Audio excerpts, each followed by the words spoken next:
Hey, welcome back to the channel. Got another 25 books back from CGC. They're not in person, they've gone straight to my consignor. As you can see, it's here in virtual mode. So if you're new here, welcome. If you're coming back, thank you. We've got some interesting selection of books today, and we'll be finishing with a lot of ASM. These books are a submission that are primarily sent for a recouping. I'm getting toward the end of my stack of books that I've bought over the last almost 12 months, and they're specifically for learning with. It'd be nice to make some money as well. But these ones I was sent along and I was not expecting any 9.8s. And true to form, I'll lay it out now. True to form, CGC have delivered and have given me no 9.8s. So we'll be doing an unboxing of 9.6 or lower for these next few videos. Make sure you like and subscribe. This is what I do with every video on my channel so far. Just CGC comic book unboxings, mainly silver, bronze, copper, early 90s. That's sort of where my jam is. All right, so let's get stuck into it. What I'm going to do is what I always do. I'll go through every book in the submission, and this one will be the first 8. And I'll tell you what it cost me, what I did to it, if there's anything interesting. And I'll tell you where my expectation was to get back from CGC. So without any further ado, let's get started. We've got Wolverine number 17. And this was an iconic John Byrne cover, as you can see, and it cost me $18. And it was really nice condition. I actually thought if any of these books today were going to come as a 9.8, this one had a decent chance at it, but by no means guaranteed. Had a bit of light tanning, mainly to the back cover, which I thought would be able to clean up, and I did. So I submitted to CGC, and they said 9.4. All right. And the greater notes are tanning to the interior cover. Okay, that's I must have missed that because I did definitely clean the outside, but I must have underestimated how much tanning was on the inside. That's all right. Let's move on. 2, Spawn 194. Bought this for $30, so I thought it was in pretty good condition. Had a few minor ticks which I reduced with an iron, and I thought this would be in the 9.6 to slim chance of 9.8 from a generous grader. Sent to CGC and received a 9.6. And the greater notes are spine stress lines to the cover, which they were just not negligible, so that's perfectly fine. Moving on to Leonardo number 1. I think I've had Michelangelo and I've had Donatello, so this is now time for Leonardo. So this one cost me $48, quite expensive. On the top of the spine, it had a small bit of wear and there was a small possible light scuffing on the back. I thought it was going to basically be a 9.6 and max out there. And so I sent it to CGC expecting around a 9.6 and got 9.6.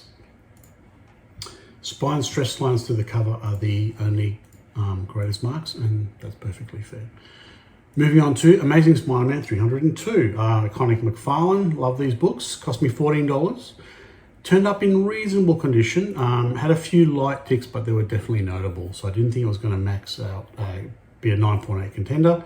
There was also a band that sort of went top to bottom, which I have seen, and it's just a very thin band. It might be manufacturing. I have seen it ignored before. But I thought it got to the point where it'd be a 9.6. And so I sent CGC and they said 9.4. Spine stress lines to the cover. So moving on to Secret Wars number 4. This was a nice copy. Cost me $13 from a seller I bought from before. But it had a couple of ticks that would either be negligible or a 9.6. But I think I was expecting a 9.6 for this one. Sent it to CGC and they said 9.4. And the greater notes are spine stress lines to the cover. I mean, that's fine. That's what these books are. They're just slightly less than perfect. So moving on to book number 6, which is the iconic McFarlane Spider-Man 298, his first work on Amazing Spider-Man. This one cost me a fair bit. It cost me $111. It was in good condition, I could see that. Had some light text and a small bit of gloss missing on the front cover, which I could only see at an angle, and I tried to reduce it a little bit, but I got to a great condition where I thought it was going to be a 9.6. I sent it to CGC and they said, 8.5. Great as notes are, spine stress lines to the cover and a crease on the left center of the front cover.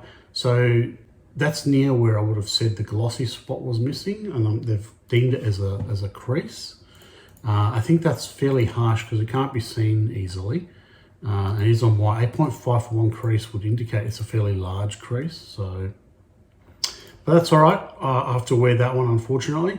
Moving on to Fantastic Four 258 Newsstand edition.